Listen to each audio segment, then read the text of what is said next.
Welcome to the latest edition of Tune Diving. This is the Indo Answers, and today we'll be looking at one of my favorite instrumental solos in any Indian film song, the trumpet solo from the song Tu Bole, which was composed by Rahman and from the film Jaane Tu Ya Jaane Na. The trumpet solo itself was played by an American trumpet player named Adam Rapa. This analysis of this solo will actually be split into two different videos. So in this first video, we're going to analyze the chord progression that the solo is based on. In the second video, which you should watch after this, that video will analyze the actual solo itself. So make sure to watch both parts. But for this video, we're going to stick with the chord progression. And within this, we're going to analyze two things.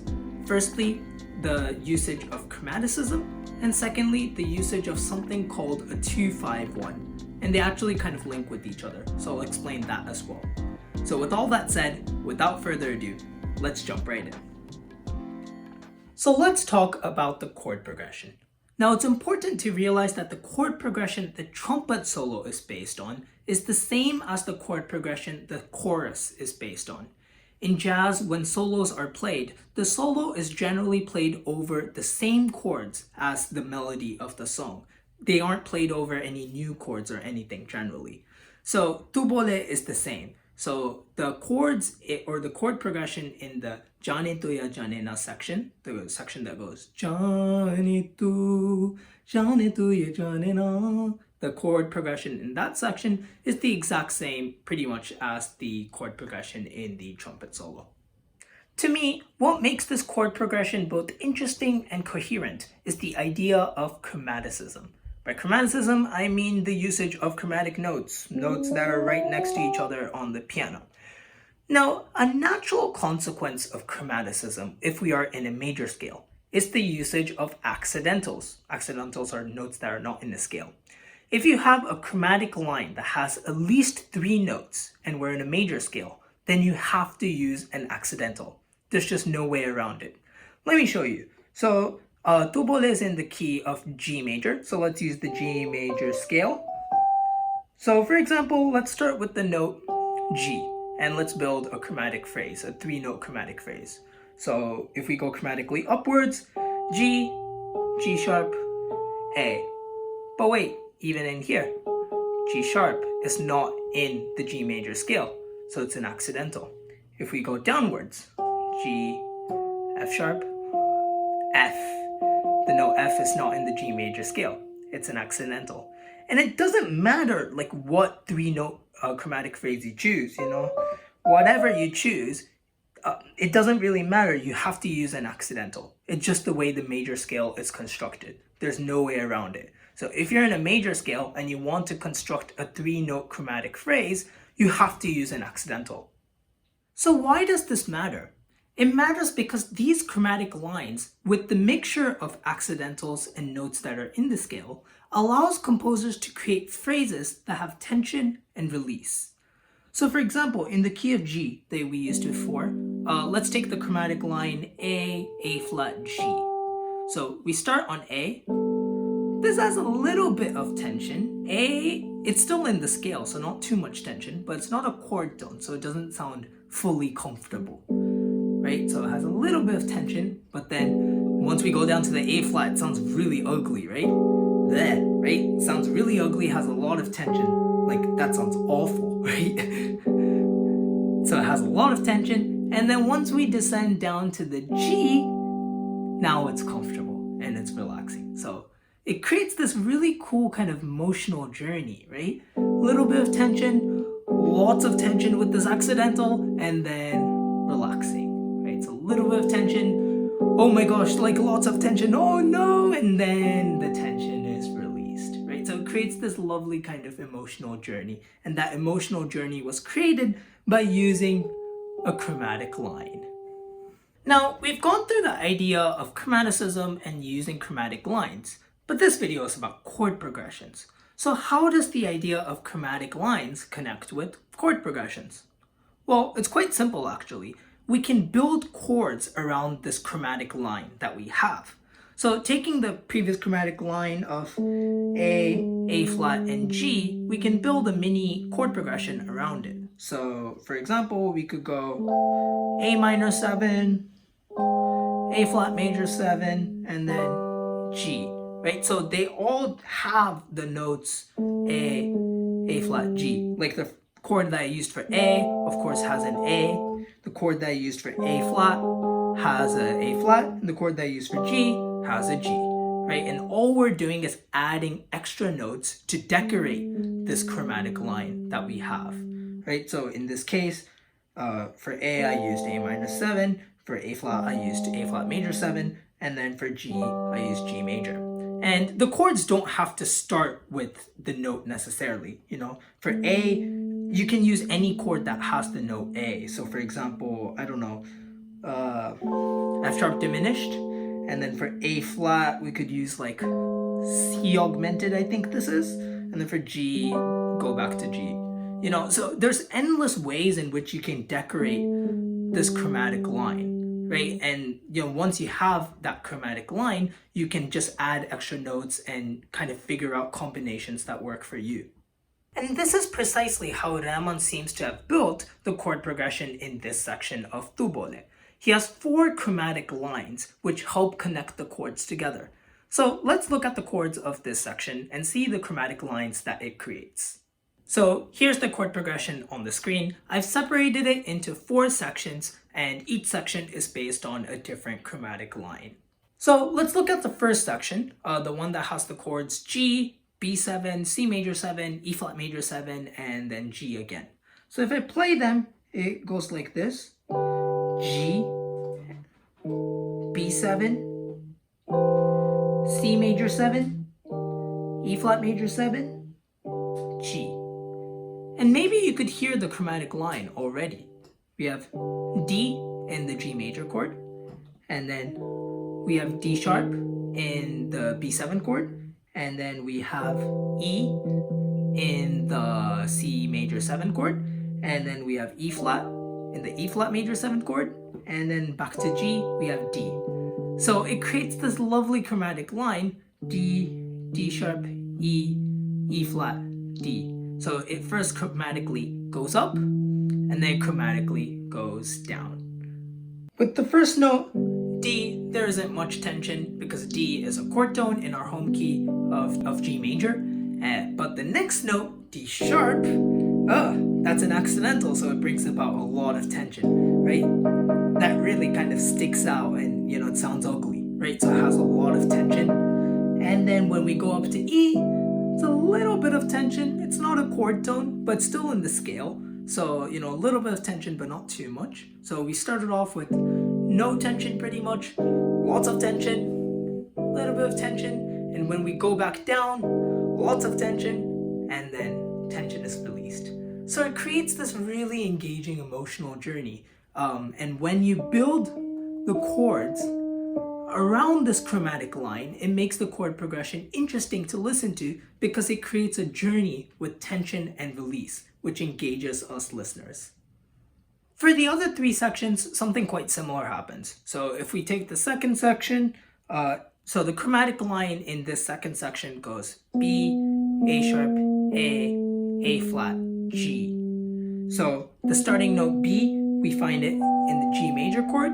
And then this next note, A sharp, we find it in F sharp 7. And the root of A minor 7, the root of A flat major 7, and the root of G gives you that chromatic line. So you have the chromatic line B, the chord is G, the chromatic line is the note A sharp, the chord is F sharp 7, and then we have A minor 7, and then we have A flat 7, and then we have G. So even in the second section, you could probably hear this really neat chromatic line. So, you know, B, not much tension. B is a chord tone. Now this sounds really ugly, right? Right? Really ugly, lots of tension. And then we have not too much tension, but a little bit of tension because A is, it's in the scale, but it's not a chord tone. So a little bit of tension. Lots of tension because, yeah, that just sounds really ugly. And A flat is obviously an accidental. and G is the home, so now it sounds comfortable. So you have this journey, comfort, lots of tension, little bit of comfort, lots of tension, and then that tension is released. So this chromatic line once again creates that lovely kind of passage of tension and release, which once again engages us listeners.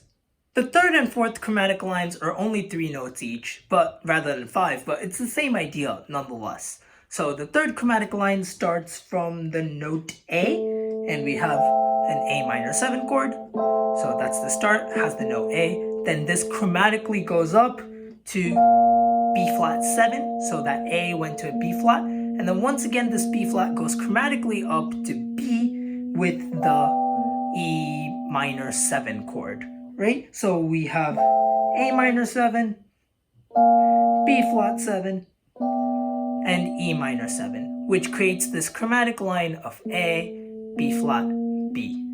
Right, so once again, just like the previous examples, we have a chromatic line. Our fourth chromatic line then technically starts on the E minor 7 chord, although you could say it starts on the A minor 7 chord. Doesn't really matter, they both have the note E. So let's just take A minor 7. So we have A minor 7, which has the note E, and then we have E flat major 7, which has the note E flat, and then we have D7, which has the note D. So the chromatic line goes E, E flat, D, and we're just decorating that chromatic line with extra notes, and specifically with the chords A minor 7, and then E flat major 7, and then D7. One thing that is important to notice is that even though these 4 chromatic lines are separate, they all overlap. They connect through a common chord. So that common chord would have both notes, the ending note of the previous line and the starting note of the next line. So this allows the whole chord progression to flow smoothly. It doesn't sound like 4 sections. It all flows smoothly, and that's because these chromatic lines all overlap and because we have these common chords. So we've talked about chromaticism and how chromaticism helps make the chord progression interesting and coherent. But I also want to talk about how he achieves chromaticism. So I'll be talking about something called a 2-5-1, which is a chord pattern heavily used in jazz and which Rahman uses in this chord progression as well. A 2-5-1 consists of a chord that starts on the 2nd note, a chord that starts on the 5th note, and a chord that starts on the 1st note. So Bole is in the key of G major, so let's use G major as an example. So first we need the 2 chord, right? The 2 chord is built on the 2nd note of the scale. So we're in G major, the 2nd note, 1, 2. 2 is A, right? The 2nd note is A.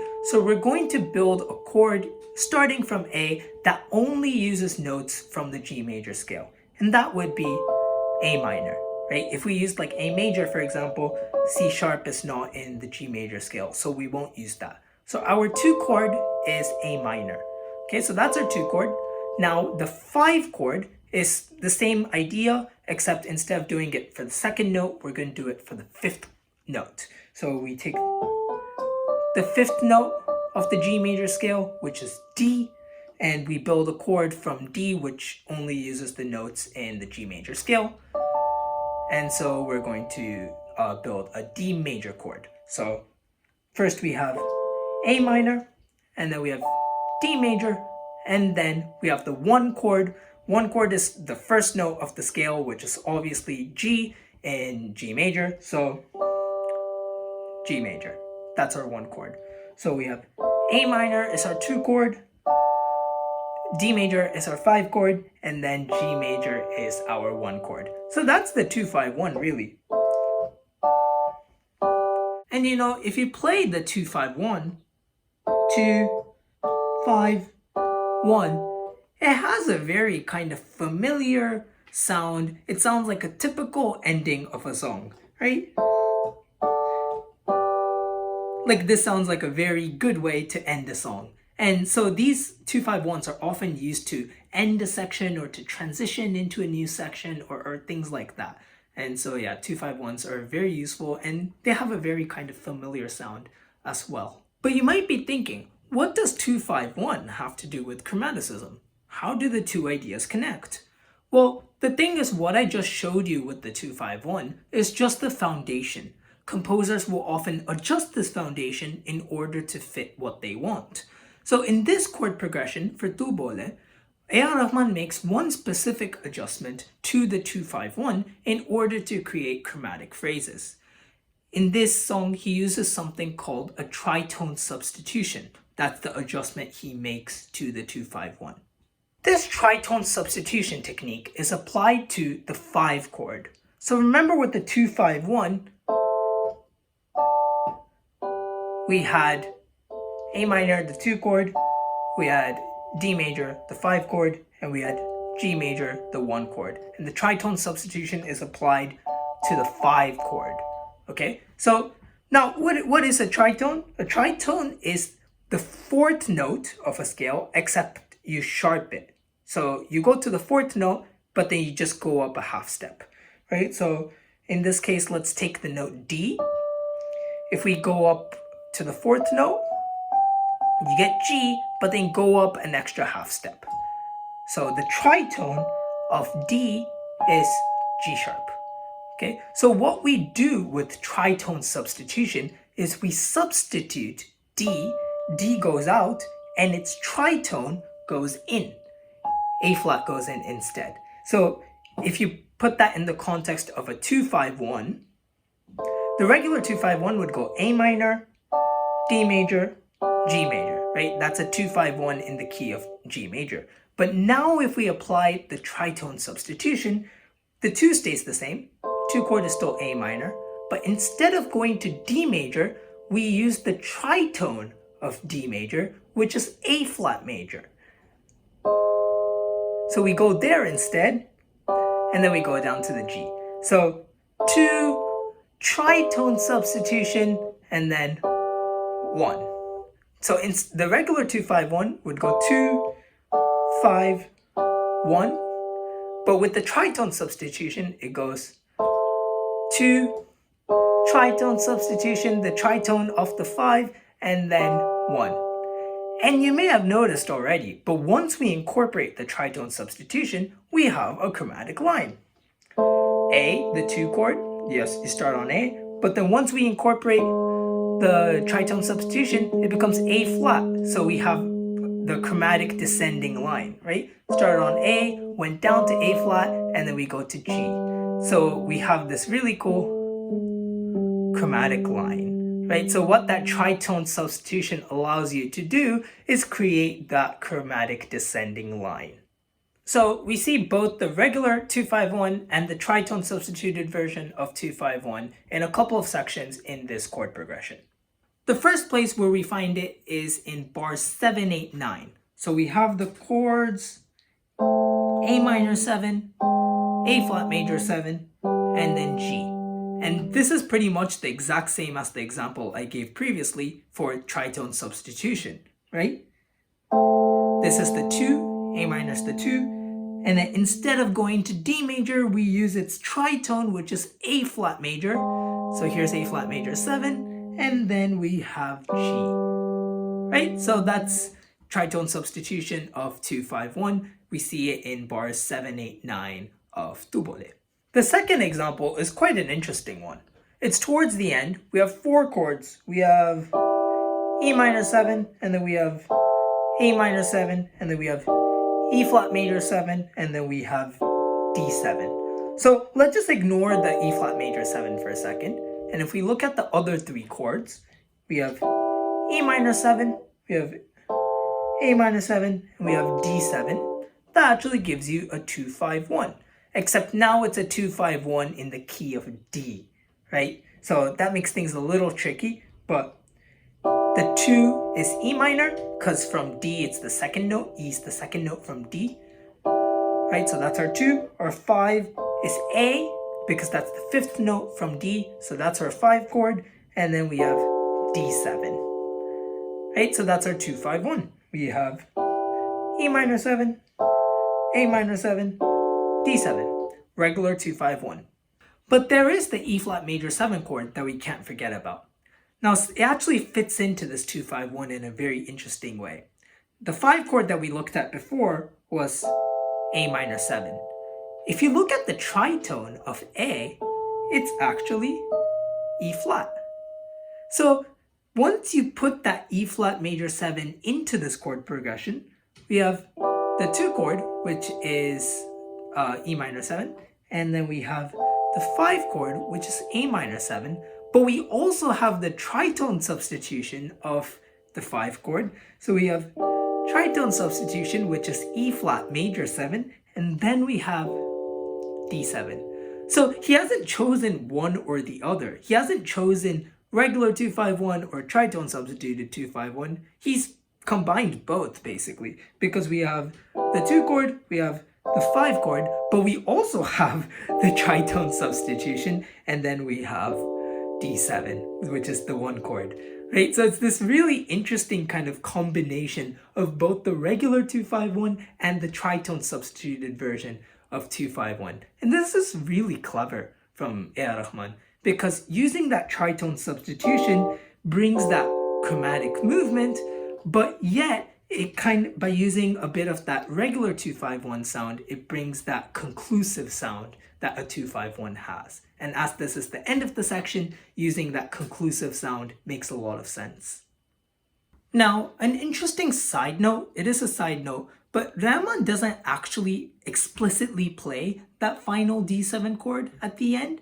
It's kind of implicit. So, I mean, I think it is kind of debatable whether that D7 chord is actually there or not. I think for the sake of analysis, it allows us to understand the chord structure better if we assume that it's there. So, yeah, that's why I put it in. It kind of allows us to find a couple of those 2-5-1s. But I completely understand if somebody says, that the D7 doesn't exist, because it's not explicitly played. I think it's kind of implicitly there with the bass part. If you listen to the end of the trumpet solo, there's this movement from E flat to D. So, that kind of implies that D major tonality at the end of that section. But it is debatable. I was looking at 2 other videos for the chords for this song. One had the D7 chord and one didn't. So, it is debatable, but I just put it in there for this video to help with analysis. So yeah, if you're wondering why that's in there, that's why.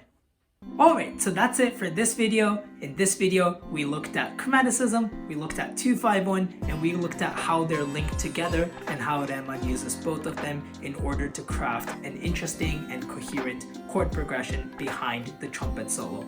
Of course, this video is only the first video out of a 2-video series, so please do check out the second video. The second video is about the trumpet solo itself. It's a really cool trumpet solo. There's a lot of cool things going on in there. So yeah, please do check that second video out. But for now, thank you so much, and we'll see you in the next video.